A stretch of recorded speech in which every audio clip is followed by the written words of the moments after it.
Welcome to the Mad Podcast. Today, our guest is Ali Dasdan, the CTO of ZoomInfo, a global leader in modern data and intelligence software, widely used by sales and marketing teams. ZoomInfo is a public company that everyone should know about, with over 1.2 billion in annual revenue. It's also first and foremost a data and AI company that routinely ingests and analyzes billions of data points to extract signal for its customers. In this episode, Ali takes us behind the scenes to explore how it all works, including their customer data platform. We have actually two data platforms. One is for all the data that customers need, and there's another one that's for internally focused for our internal customers, and they're built on different technologies. And the innovative ZoomInfo AI Copilot that they released recently. It will tell you exactly what you should be focusing on, which accounts, what are the signals that you should be paying attention to, what action you should be taking. On top of it, we are actually helping you to take those actions. Please enjoy my conversation with Ali. Welcome, Ali. Thank you for having me. So we are going to do a deep dive into all things data and AI at ZoomInfo. But maybe let's start by setting the stage and talk about ZoomInfo, the company itself, what you do, all those good things. So maybe to start with some quick stats, ZoomInfo is a public company trading on the NASDAQ. We all went public in June 2020, $1.2 billion in annualized revenue as of Q2 2024. I should note that unlike some other tech companies, you are very profitable with a 28% operating margin, more than 35,000 customers worldwide, 3,500 employees worldwide. So those are the stats. But first and foremost, tell us what the business does. ZoomInfo is one of those companies that everybody that's sort of in the B2B business knows, but maybe the broad public doesn't. So what does the company do? Yeah, so we help companies to sell better, in a way, if I just summarize it that way. So our personas that we work with are salespeople and marketing people. And every company in principle is our customer, potential customer. And we want to make sure that the sellers can not only find new customers very easily, also retain their existing customers. So we provide them the data, insights, and signals to achieve that. So if I'm a B2B software seller and I'm looking for my next 100 customers, you'll provide insights, perhaps alerts, and then all sorts of information about that company that I can then reach out to. So you're going to come to let's say our product. We also notify you. You don't have to come, but let's say you're looking at our user interface, and you can do searches for anything you care about. Companies. Let's say you're selling chairs. Which companies are in the market right now for buying chairs?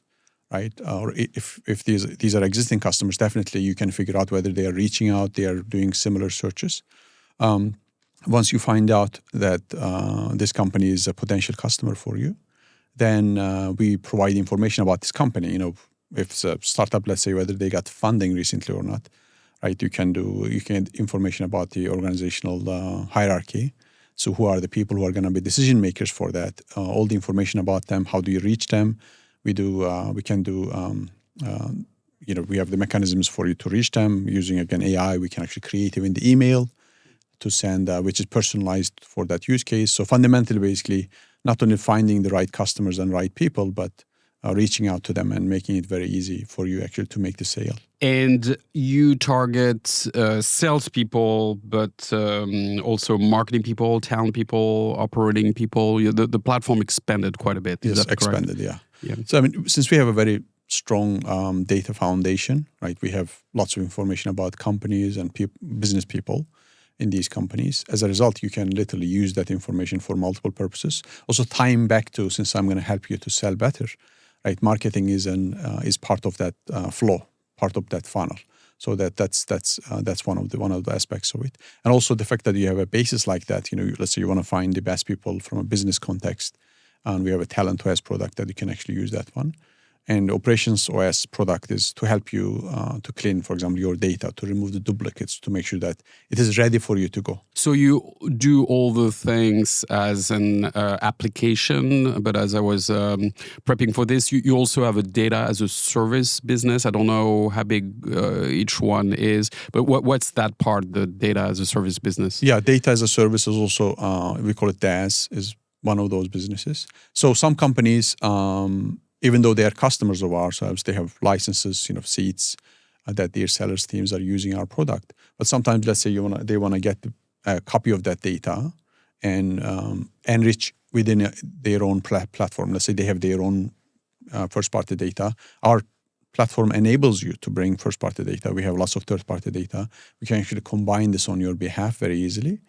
But at the same time, some companies prefer that. And as a result of that, you can just get a copy of this data through multiple platforms. You can go to AWS, Databricks, Snowflake. It's ready to go for you. It's in their marketplaces. So it's an API, and you can get through API, data. you can get through as a file, or you can get, it is ready to go in the marketplaces for these companies, Databricks and Snowflake and GCP and AWS. And it's ready to merge for you. Basically, you can just do that processing over there. So either way, basically our point is not to create any friction. Point is to help you to make the sale, to make your sellers best sellers, salespeople. And as a result, if you need the data, we also have a capability like that. Maybe to wrap this intro, a quick word about you and your background. Maybe walk us through your story. I saw you were at Atlassian right before ZoomInfo. What was your journey? Yeah. Originally came to US for PhD, worked in lots of small startups as well as big companies. What was your Yahoo, PhD eBay. in?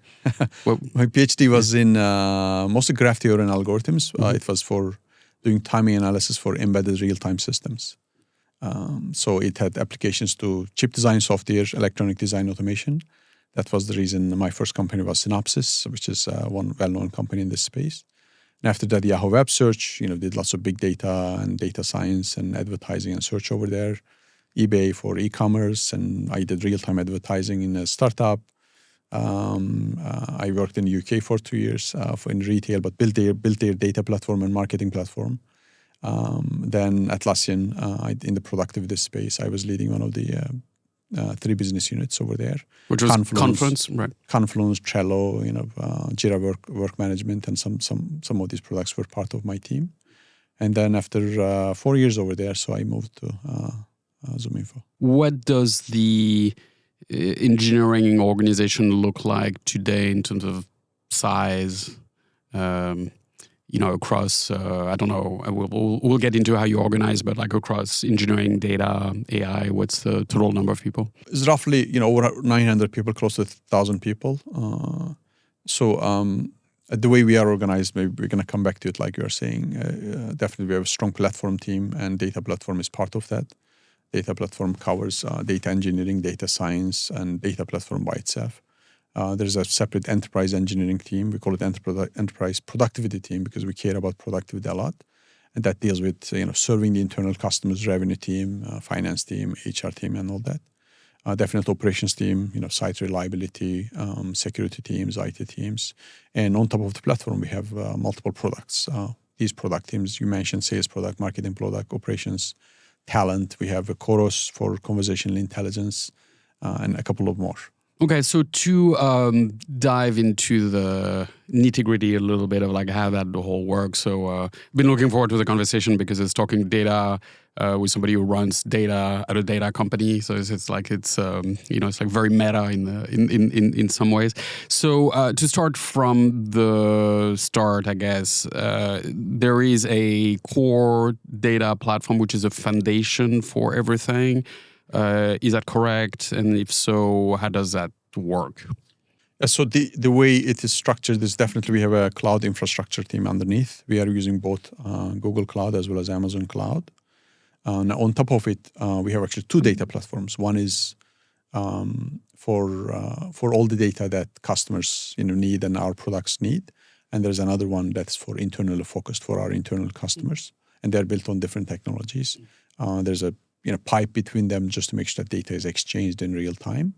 Then we have teams that are developing applications on top of these data platforms, including data science applications, creating machine learning models, using Gen AI, using that data.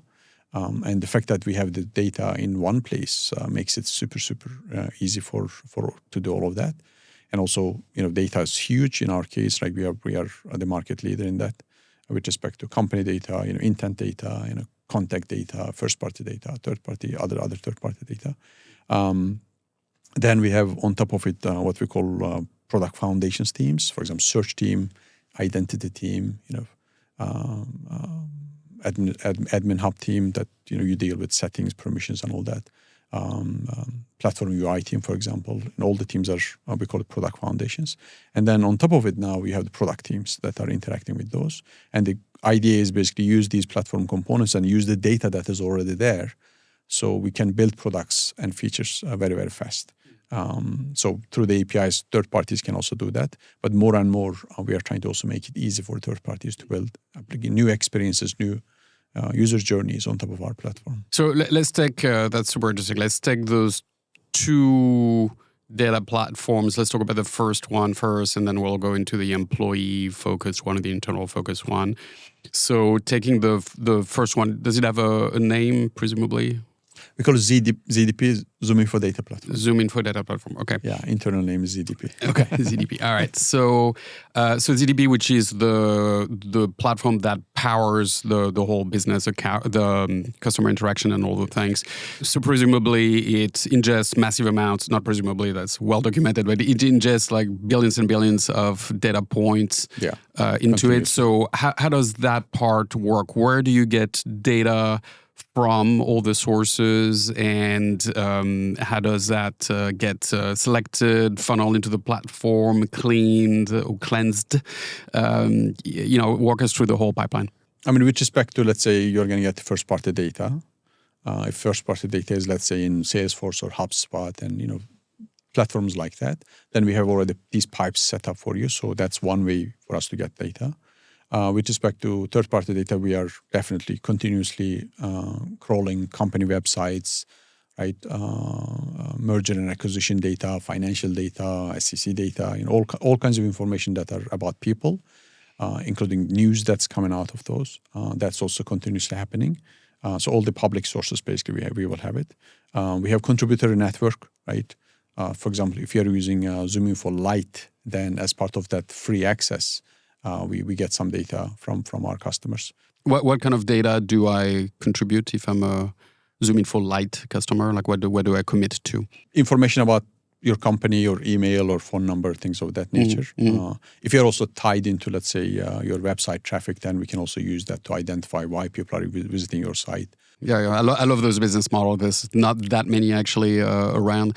But the quid pro quo is that just to play it back, I give you my email address, but like in return for that, I can use the platform for a lower price. Yeah. I mean, also these are not personal, right? It's all business related. So our context is these are all needed to make a sale, for you to find customers, to retain your customers, yes, as well as your potential business interactions that you're going to have, just to help for that. So data is completely specified for that. And then other than my internal data as a customer, do you presumably have access to more private proprietary kind of data sources as well as part of the platform, or you only do publicly available? Publicly available, but if customers, definitely first-party data, right? So some companies, let's say, they're using Copilot. As a result of that, they want to actually combine their first-party data with our data. Let's say, they have a set of contacts, right, in these companies, and the profiles for each of these contacts that they have may not be complete. So they want to use, let's say, our data and tech to enrich that, to add, either to correct these, to remove duplicates and all that, but on top of it, maybe to get additional attributes that they can use for that purpose. So for that, we can get that data on their behalf, completely, dedicated to them as a single tenant, and we combine that so we can extract additional signals for them for selling. So you crawl all of that, you combine it with some internal data. What happens then? Like you just, how do you clean and normalize everything? Depends on type of the data, definitely. If you're, let's say, getting public public data from public sources. First of all, you got to crawl it, right? You got to crawl it at a certain frequency so that you are going to get, all the changes that are relevant for our purposes. You have to put the right tech over there so the data that you are extracting from those sites will be correct, right? We also have a good number of researchers, about 300 of them. If there are specific cases that we need a human touch, for them to actually correct the data, it's very difficult to find. Definitely in certain cases to verify that this is accurate data. Then also people might be involved in the loop as part of that. Is that a machine learning thing? Do you have a system that flags that the data may not be correct? Yeah. Almost for every attribute that we are getting, we have a machine learning algorithm or model to tell us, how to interpret it. Whether it's correct or not, what kind of anomalies we should be sending over there. So, and that's homegrown? That's stuff you develop yourself? Yeah. Okay. Yeah. We use, some crawlers we might be using from third party, but many of these components are homegrown, yes. And so you have all of that, and then you funnel it into the platform, or I guess maybe you do all of this once it's into the platform already. Yes. And you said the platform is Google for that. ZDP is built on Google BigQuery right now. So all these pipes that are continuously pushing the data to the platform, or sometimes we are pulling the data. Then you have to definitely store it on a platform like that, and then you get the processing on top of it, right? So you have to sometimes join this data or extract certain attributes for each of these, create a graph because these are related to that, related to each other. A person works in a company, this company maybe sells a product to this another company. All these connections are there that we are extracting out of that, and that is done through different technologies, either Spark code or data flow that GCP has. All kinds of basic processing. Machine learning, definitely, right? Model building, some of these are just traditional machine learning. Let's say you're going to have a tree-based model that, use that data to create, classification or prediction. Also Gen AI, right? Using that data, either create an additional context for Gen AI. Also just to make sure that you can prevent almost hallucination, saying that, do not go beyond that. Here's your data and try to extract insights out of that. So all that processing is done over there. Then you got to push this to. And while we're on that phase, like in addition to the tools that you described, do you have data infra, I would say modern data stack kind of tools for, cataloging and what? So if you can talk about it, like what do you all use? So for, we're using some third parties on that. And part of the catalog, we also do it internally. So it's homegrown. To make sure that we can build it in the way that we can. It's not a single system, right? We have cataloging solution that we are using from third party, and there's a version of that internally. And there are different cataloging systems, component cataloging, for example, pipeline cataloging, and these are also connected to each other so that they're almost like unified source for whatever you're looking for. It's accessed through that. And with respect to processing on top of it, catalog is telling you exactly where things are. A single source on that one, all the metadata. Then how are you going to actually create these schemas in such a way that they themselves are in a way that you can process them very easily, right? So creating all the readers and writers automatically, right? Writing the processing in such a way that whoever is going to write a processing engine within and internally, I don't want them to literally to go that deep into every schema, every data type, and they should be very unified in a way that where we may store the data in, let's say, one or more tables, but they should see it as a unified, let's say, 360 view as a person or as a company, right? So that it's a logical representation and it gets mapped to a physical representation underneath.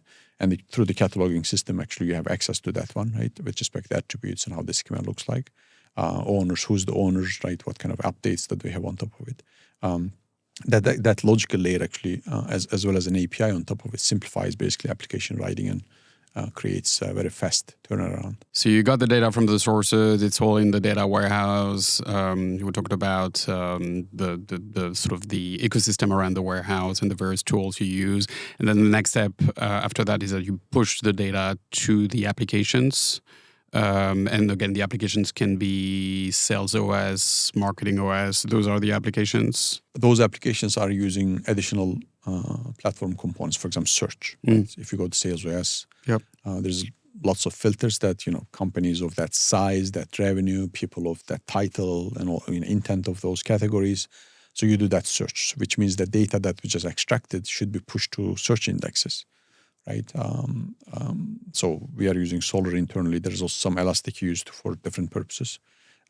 If you are going to join the data, then they go through what we call entity resolution. So there's a separate pipeline for that one, because you cannot just perform a regular join. As you know, that join is pretty involved, and lots of also machine learning and rule engines are used for that. So that's one place, for example. Let's say you need access to, you find what you're looking for through search, but you need more data about that key that you just found out. Then we have a separate system to give you additional information about that entity, whatever that is, let's say company or contact, right? So all the right places it has to go. Then through the APIs, our products are accessing those. So it's also unified in that sense. So there's no need for creating a separate search for talent versus sales, because it's a big investment. It's a very real-time indexing, real-time search, very fast, like milliseconds. It's also expensive to run something of this scale. It's already elastic. So we try to basically push it into the right platform foundations components so products can access it very easily. And even APIs, external APIs, are supported through those systems. What has been most challenging? What has maybe not worked, and you went in one direction and then you're going in another direction? Like, any lessons learned that may be interesting for people to hear about? I think creating a data platform with respect to its components, right? All the integrations on the input side, output side, storage, processing, governance layer, with respect to cataloging, security, permissions, definitely pushing the data for business intelligence, the Tableau and systems like that. So most of these are well known, but just gets learned and relearned every time, right? So I'm lucky that I have created, huge platforms multiple times in the past. So it's experience helps, as it turns out. It helps, yeah, it helps. But choosing those components, making sure that data flows, let's say in real time streaming mode, you can be assured of the quality of that data.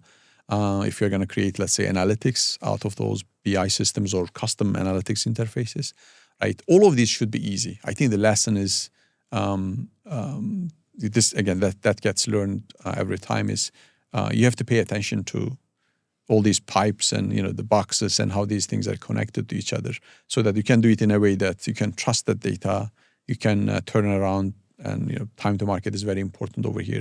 You don't have to start everything from scratch. Let's say you're going to do analytics. There are lots of analytics databases, different choices. They are proven with respect to these capabilities. I mean, in the past, when we were doing data platform, there was no Kafka, for example. We created a Kafka-like system ourselves, but we are lucky that, we created an Hive-like system ourselves with 100 petabytes of size of data, right? So there's no need for that right now. I think many of these are very, very mature. You just have to know which one to start with, or just start with one, and you can adapt to that. I think lesson is time is of the essence. Productivity is key. Just use all these very mature components and connect them in a standard way. There are lots of best practices on that. Do you use open source at all? Yeah, definitely. For example, our internal productivity dashboards is driven through DevLake. It's an open source Apache project. A couple of things. So you had a big announcement a few months ago in May about the Copilot, and we can talk about this. But even before that, it seems that you've had AI-powered application for a while, including through the acquisition of Chorus, I guess last year or maybe a couple of years ago. Sales call intelligence platform. Do you want to talk about, before Copilot, what was the spectrum of things you did with AI?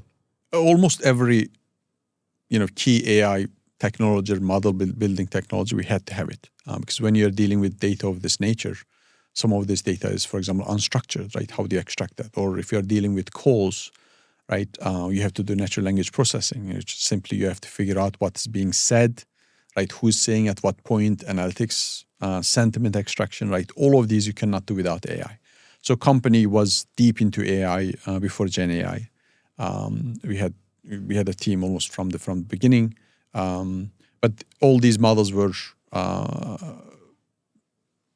deployed for across the board, and many of them are traditional models, right? Natural language processing models, tree-based models, and classification models, and SVM and things like that. Even with Chorus, right? Chorus still runs our own homegrown NLP technology. We are doing it because our quality, we believe every time we compare, it's actually pretty good. Actually, we are beating, we've been well-known vendors. Plus, it's cheap for us, right? We are running it with just a couple of people. It's really well done. Now, when GenAI came, especially in our business where these AI models were working pretty well, but created a revolution almost. And first thing we released actually last year was applying GenAI to Chorus. So for you go to a call, let's say you have a customer call for 1 or 2 hours, you are talking about things, and you want to share this with your team. Well, what's the best way to share? They're going to look at the transcript, they can watch the video, but then they're going to go spend 2 hours. So one of the best applications and first applications of LLMs were summarization, right? So we actually provided call summarization and action item extraction. And the amazing thing was literally as soon as it got released, as you know, increasing NPS is difficult. Right? Sometimes every time you just increase just a couple of points. And the absolute increase in NPS was just amazing, almost 20 points. Because people loved what they were getting with that. So that was first experience. And so to play it back quite literally for something that's straight into the kill zone, for lack of a better term, of generative AI, you just did a rip and replace? For Chorus. For Chorus, it was an addition, not a rip and replace. We are still using natural language processing with respect to converting recorded conversation to transcripts, right? But then extracting summaries and action items from transcripts, we are using GenAI. So it was an addition. And is that because the earlier model still works better than generative AI for that specific task? With respect to extracting from, we have not done it, actually tried it in that sense, extracting from recorded call. There were some experiments on that, though I think it's going to be very expensive to run this unless we have our own model now we are running on GPUs that we have created. Probably this could be one of the areas that we can do. But since our NLP tech for creating transcripts is working really well compared to existing what's out there, it's not the first priority to replace that at this point. But anyhow, GenAI was that was the first use case and wow moment. Then with Copilot, as you know, right? And you replaced for that part of the Chorus product, the generative AI product in question. That was like a vendor, so OpenAI, or that's open source, or what LLM do you use? Chorus, for that one we used Anthropic. So okay. Yes, yeah, we are using Anthropic, we are using OpenAI, we are using Google, but for that one we released it with Anthropic. Yes. Okay. All right, so that's Chorus. Great story. What are some other examples of use of generative AI in particular? Yeah, then Copilot came. As you know, Copilot is Gen AI, even beyond Gen AI. The whole point is completely turn around the interaction of sellers with our products. Yes, and then for clarity, it's a ZoomInfo Copilot. ZoomInfo product, Copilot, yes. Which was just released as we mentioned earlier. Yes, exactly. In a world where Copilot means different things across a bunch of different but companies. the name fits really well because it's really a Copilot and helper for sales teams. So what does that do in terms of product experience? So the problem that with sellers will have, right? And they want to retain their customers, they want to find new customers. They have to be on top of so many signals. And if you look at what best sellers are doing, they reach out to different data sources. They extract insights from different places. They do, let's say, lots of searches on ZoomInfo and combine the data that we are providing with what they were doing. But then they had to do all of these. And if you are not as good of a seller like these best sellers, then you were at a disadvantage, right? So Copilot completely turned this around, right? So it's at the fundamental technology level, it's a recommendation engine, right? But what it did is it will tell you exactly what you should be focusing on, which accounts, what are the signals that you should be paying attention to, what action you should be taking. On top of it, we are actually helping you to take those actions. So if you're going to send an email, we will actually help you with that email. If you can go to what we call account AI, all the information across all the data sources, all chorus calls, right, all that extracted date by date to a version that you can actually pay attention to. And the chat box is also connected to it. So you can literally ask questions about that account. Let's say you want to get up to speed. You're going to have a conversation with a potential customer and you have half an hour. There is no way you can look through all that data to extract what is the essence of that, right? And we help you to do that, right? So it just turned this completely around, and people just love it because how it enables you as a sellers to be super effective. It's amazing, by the way, to the ongoing debate that we all have about what happens between AI and our jobs. The big thing that you hear a lot is that it will make okay to mediocre people much better. And that it just like levels up the state of play across professions. But like in the case of sales, what you just described seems like a perfect example of this, where you can not be that good at your job, but like AI will just basically put you at the level of like people who are pretty excellent at the job, at least in terms of like preparation and identification of targets. It will definitely magnify the skills that you have. I mean, you still have to take extra action with respect to what questions, for example, you're going to ask. Yeah. But and you're build right. human it relationships just and closes most of the gap. Yeah, definitely. Yeah. Actually, some sellers were jokingly complaining about it, saying that, "Hey, I am a good seller. I'm doing all the work, and now you're gonna help these lazy sellers to compete with me." Yeah. So, but it's absolutely fascinating from that perspective. So, like, it's just amazing. Yeah. If you think about what makes the superstar seller of tomorrow. It will be, I guess, a lot of human relationship ability to network, navigate a conversation based on questions and all the things. But different. It will amplify a certain part of the skill set much more than prep and diligence and all the things. Okay, great. And so that was just released. Still in beta, or is it was released in production. So in May, before May, actually, it was in beta. Okay, 27 or so thousand customers. I mean, people were saying that they save about like 10 hours, literally 1 day a week. They were saving by using Copilot.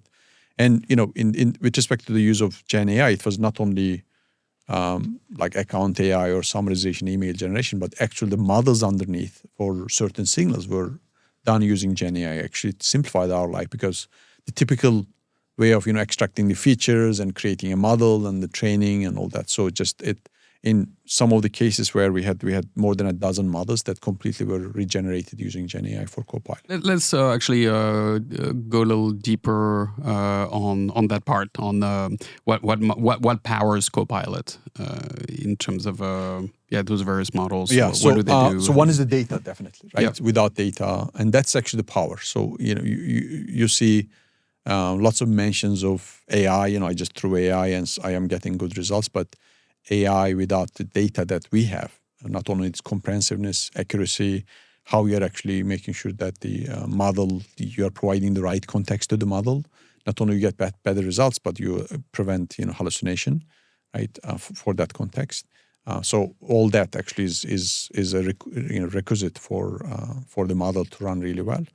So you use your data basically as a RAG kind of setup. Yeah, let's say account AI use case. So how am I going to extract that account information, right? So this is my account. Let's say I'm the seller, right? What are the pain points of this customer, right? What were the how many conversations have happened so far, and in each conversation, what was the summary of the conversation? Was there a need mentioned or competitor mentioned, or there was a problem that was mentioned that I can pay attention to? I know exactly what kind of discussions happened about their problem needs as well as pain points and what kind of responses we have given, right? All that has to be extracted. And this is going to be extracted with not only the information that we have about this account, but also the first party data, let's say you're going to bring, because let's say you were using Chorus and all that, you own that data. Yes, our technology is recording it on your behalf, but you own that data and we extracted this on your behalf automatically. So, it's in one place. So this is just one use case of Copilot. The others are actual signals themselves, right? So it's going to tell you, let's say you work with, John Smith in this company, and the person has moved to another company, right? This new company, not only is the news about that, news by itself is just one signal, but more valuable is this new company maybe is in the same industry, or they are in the market actually trying to buy something that you are selling, right? All that has to be extracted and presented to you. You don't have to even search for that anymore. And so the models underneath are what this? It's some third-party LLM vendors. It's some of your stuff, and it sounds like it's an ensemble of model rather than one model. Is that so fair? for each of these use cases, you have a model. We created. We're using Anthropic and OpenAI, right? We have our own. We use Llama. Basically, anything that is which Llama 3.1. So the one that we deployed right now is 70B. I think okay, the latest the 70B. Yep, Yes. Yeah. Are you finding big, differences in performance? Like, how do you pick one versus the other, open source versus proprietary? Like, do you think of it in terms of performance, cost, latency? How do you select? There's always a trade-off, definitely, right? Accuracy and cost trade-off. So let's say it is a small scale run. Let's say I'm going to extract in that context. Let's say simple use case. Go with the email generation. Right. We also provide through the UI, like you can actually customize it even further for the person. It's not just some random email, actually email based on all that information that we have extracted. It's to the context. And then you can customize it even further. So for that use case, it's going to be, let's say, you deal with 10 accounts or 100 accounts, it's 100 emails. Let's say using Anthropic or OpenAI for that one, it's cost effective, right? Plus accuracy is, since they are, on par with the top models, and then you can just use them for that purpose. But let's say another use case is I'm going to extract a scoop, right, or news item from these websites, and I have 100 million websites. So using 100 million LLM calls, Anthropic, or they can do it, but it's gonna be expensive. So for that one, we can actually use our own, right? And plus, we are actually renting the GPUs in Oracle Cloud, actually. You're okay. So your Llama runs on Oracle GPU. Okay, interesting. Exactly. Then we can run it at any scale because we already paid money for it, right? And for those use cases, even if it's comparable for most of the experiments that we have done. But let's say even if it's just a little bit below in terms of accuracy, but that scale, the advantage that you are getting is still a big magnifier to whatever else you can do right now. If you do not have that technology like that, what are you going to do? You have to crawl the data, extract all those insights, right? Create all those models. Maybe you have it. If you don't have it, you have to create them from scratch, do feature extraction, right? All that time saving is given to you by using that. So, and bearing in mind that all of this is new and very much the frontier, do you have like a whole set of tools around those? I'm thinking evaluation, monitoring, orchestration. Like, are you LangChain users, or what do you use, and what have you built I think yourself? You have to create a layer on top of these at a minimum, right? In the end, whether Anthropic or OpenAI, they are companies, right? They sometimes have stability issues, right? If they're down, so what are they going to do about that? Since our responses, Copilot is all real time, we have to respond to that. There is security. That whatever we are sending and whatever we are getting as a result of that has to be scanned, right? So that layer actually includes that. There are companies today are offering even further on that one with respect to accuracy and trade-off, cost trade-offs. So right now we have not implemented that one, but that's one thing that we're actually considering doing that within that layer. There's also, as you know, either GCP or AWS are providing a layer by themselves for you to make it easy to choose different models for different use cases, right? So there's, we are thinking like how much of that layer we should be creating ourselves and how much we can actually rely on what Google or AWS or Oracle will be providing as a layer for us. Yeah. And we can just use that. And, given, I think, how valuable these products are, how well they work, and the enterprise use cases will force enterprise support structure around that, security and privacy and model selection, all that. So as a result, probably we got to be careful with respect to how much investment we are going to do versus what's going to be given to us little readily through these cloud vendors. And of course, the question for all startups and people like us VCs who fund them, from your perspective, because you're a provider of technology, but in some ways you're a customer of technologies as well. For generative AI, how do you think about working with startups versus working with large companies? And in large companies at this stage, I would probably include OpenAI. What I'm talking about is like the small, Series A, Series B startup providing whatever, LLM evaluation kind of thing. Is that something that you would consider, or you basically a company like you would wait until GCP has the feature? Yeah. I mean, we're very technical ourselves, so we can evaluate them, I think, pretty well. We work with so many vendors, small or large. The point is, how it is helping me. Am I saving? Definitely time, productivity is top of the mind for us, as well as if I were to do this ourselves, right? We can't do anything. In the end, it's a software, but how many people you are going to allocate, how much time it's going to take, and all that. So if there's a solution out there that we can use, we will do that. But one key is it has to be very easy to integrate, and it should work. Right, and we were going to make sure that through evaluation, that's the case. If you maybe 4 or 5 minutes on the other side of the house, or like a part of the house that we alluded to, which is the using data and AI for internal productivity. So you mentioned there was a separate platform. So maybe walk us through how that works and what that does. So one is, I think we have an internal motto that we always use. How fast you move is probably the only advantage of any company, including ZoomInfo.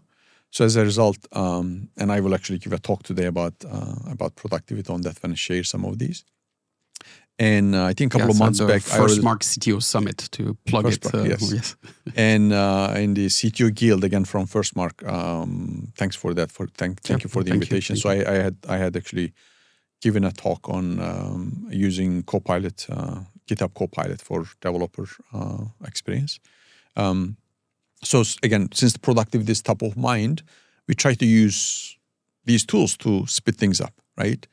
So first easy use case was GitHub Copilot or OpenAI or Anthropic, literally to generate code, to generate testing, help with documentation, and people love it. Like if we do regular quarterly developer satisfaction surveys, people love what they're getting out of that. There was a big push actually for us to deploy these as soon as possible.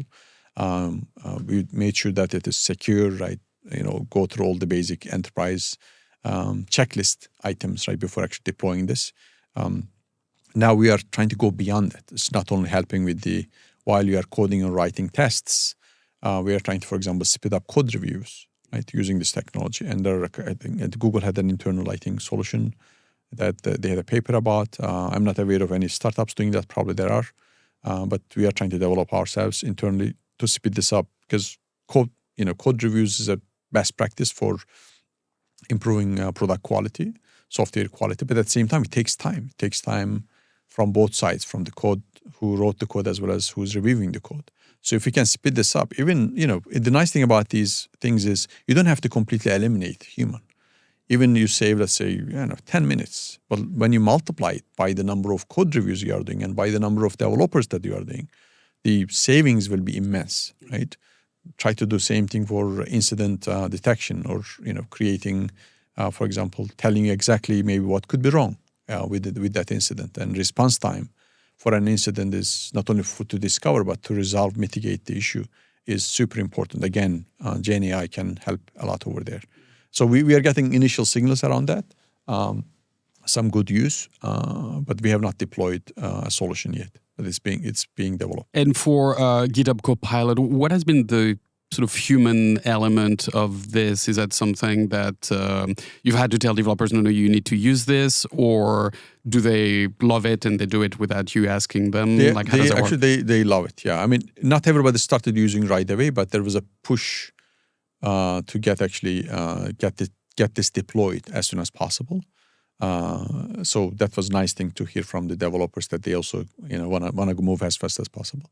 So we actually deployed this I think last year. We first did a trial with a number of developers just to make sure it works out. I mean, good signals were there. But just to prove that it actually works out for the use cases, is again, it's secure, and we are going to protect our intellectual property. All of that just was we checked, we confirmed. Then we deployed to all of our engineering. So everybody's using this daily in their interactions. And our acceptance rate for code suggestions was around 25%, actually over 25%, which is interestingly in line with the recent research that GitHub published. I think they were mentioning 26%, which was, it's good that we were actually aligning with the number that they mentioned. As we just mentioned, we were recording this right before your keynote at the FIRSTMARK CTO Summit. And I'm super grateful that you took the time to do this in addition to the keynote. So I want to make sure I don't make you late.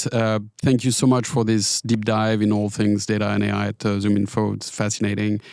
Plenty of interesting lessons and tidbits. Really appreciate it. Thank you. Yeah, this was fun. Thank you for inviting. Thanks for having me. Thanks, Ali. Yeah. Hi, it's Matt Turck again. Thanks for listening to this episode of the Mad Podcast. If you enjoyed it, we'd be very grateful if you would consider subscribing if you haven't already, or leaving a positive review or comment on whichever platform you're watching this or listening to this episode from. This really helps us build the podcast and get great guests. Thanks, and see you at the next episode.